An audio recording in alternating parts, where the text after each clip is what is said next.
Muito bem, a gente está aqui lá na frente 2 para falar a respeito das aulas 27 e 28.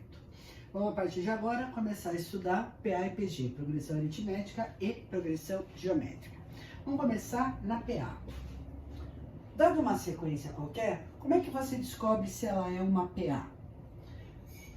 Essa é a minha definição, é a identificação aqui. Eu vou dizer que essa sequência é uma progressão aritmética quando as distâncias entre dois termos consecutivos, quando essas distâncias forem constantes.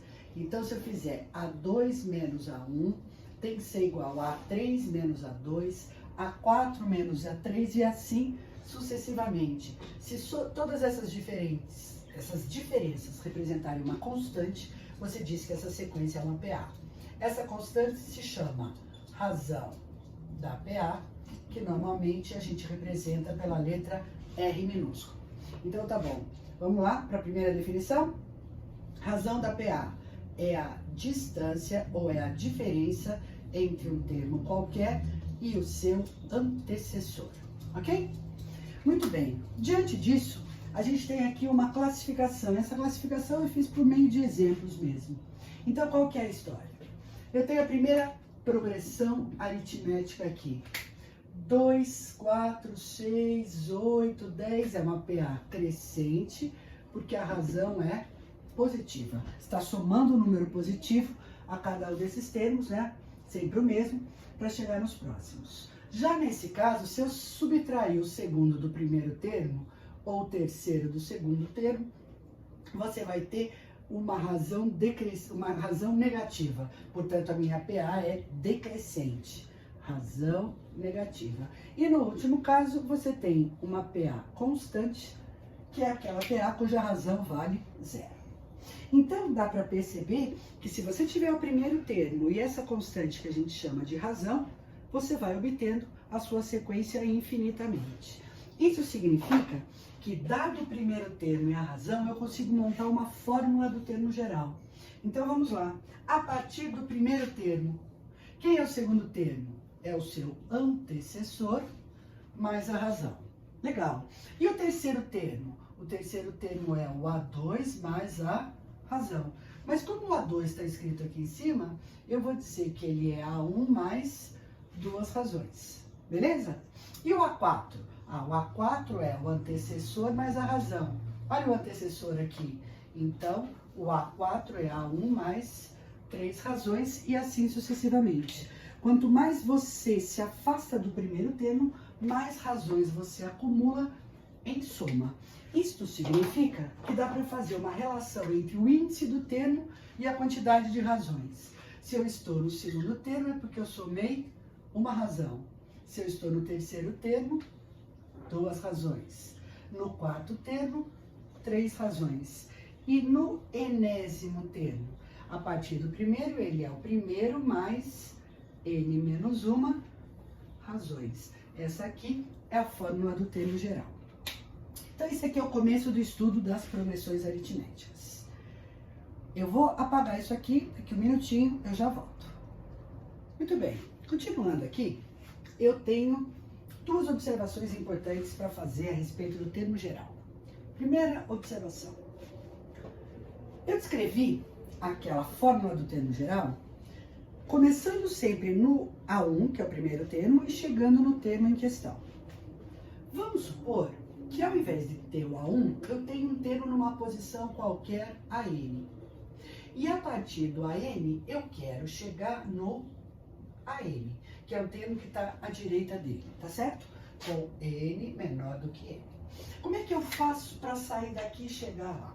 Bom, eu penso o seguinte, do A1 para o AN, quantas razões você tem que somar? Eu até vou colocar aqui direto por cima para você enxergar. Do A1 para o AM, você vai ter M menos uma razões, certo? Legal. E do AN até o AM, quantas razões eu tenho aqui?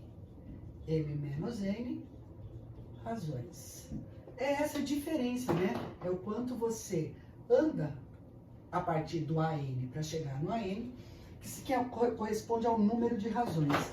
Então, eu posso dizer o seguinte, genericamente, que o termo AM, se eu começasse do A1, seria A1 mais M menos uma razões.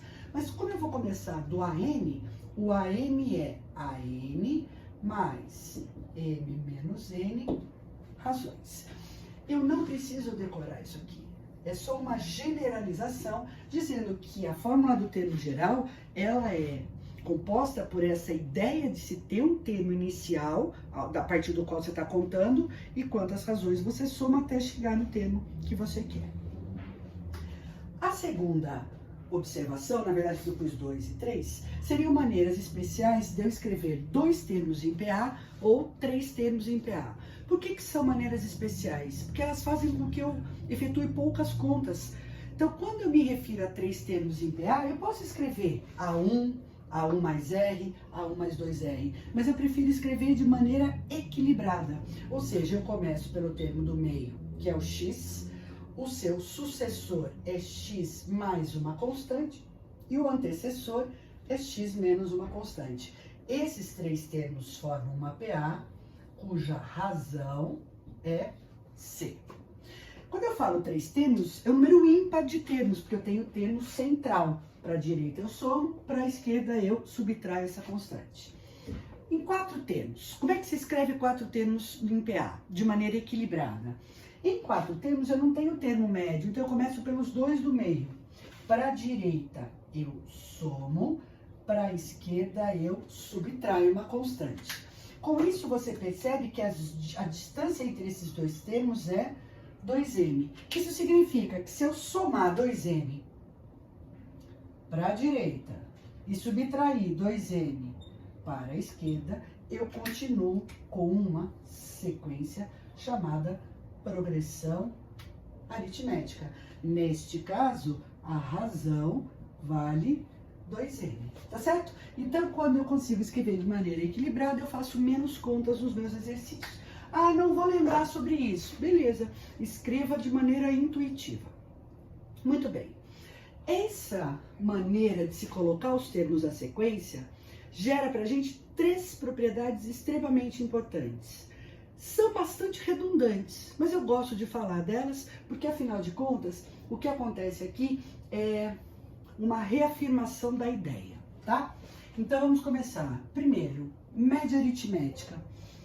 Dados 3 termos de PA, sempre o termo do meio é média aritmética entre o antecessor e o sucessor. Vamos ver isso. Se isso é uma PA, significa que se eu fizer o segundo menos o primeiro termo, isso aqui é igualzinho ao terceiro menos o segundo termo. Se eu passar B para um lado e deixar A e C para o outro, aparece exatamente a ideia da média aritmética. Dados 3 termos em PA, sempre o termo do meio é média aritmética entre o antecessor e o sucessor. Próxima propriedade, termos equidistantes dos extremos. O que diz essa propriedade? É só a gente pensar aqui, né? Se para a direita eu somo, para a esquerda eu subtraio de maneira equilibrada, significa que, neste caso, no APA, a soma dos termos equidistantes dos extremos é sempre constante. Isso significa que A1 mais A7 é igualzinho a A2 mais A6, que é igualzinho a A3 mais A5, que é igualzinho a A4 mais ele mesmo. Então, quando eu tenho um número ímpar de termos, o termo do meio vale metade da soma dos extremos, tá certo? Ou dos equidistantes dos extremos. Todas estas somas são iguais. Vamos para o exemplo numérico. Olha só, pus uma PA aqui. 1 mais 19 é igualzinho a 3 mais 17, que é igualzinho a 5.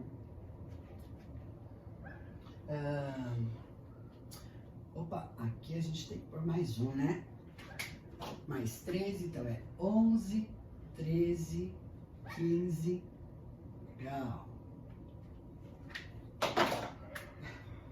Faltou 1, 5 mais 15, 7 mais 13 ou 19 mais 21, tá certo?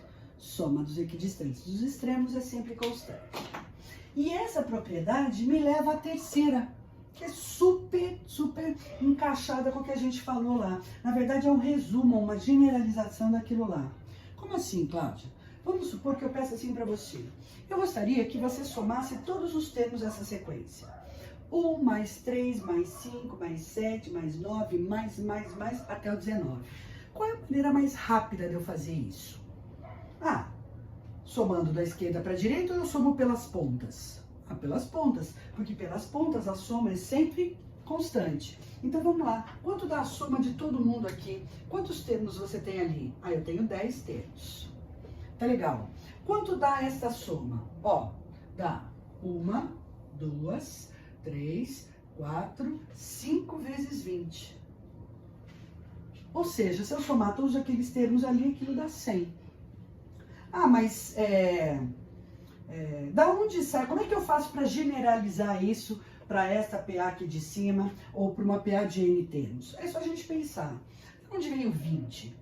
O 20 é o resultado da soma dos equidistantes dos extremos. Como eu vou somar 10 termos, eu posso pegar o segundo mais o oitavo, o nono, ou posso pegar o primeiro mais o décimo. Então, quando eu vou somar um número finito de termos, é mais comum a gente conhecer o primeiro e o último que vão ser somados.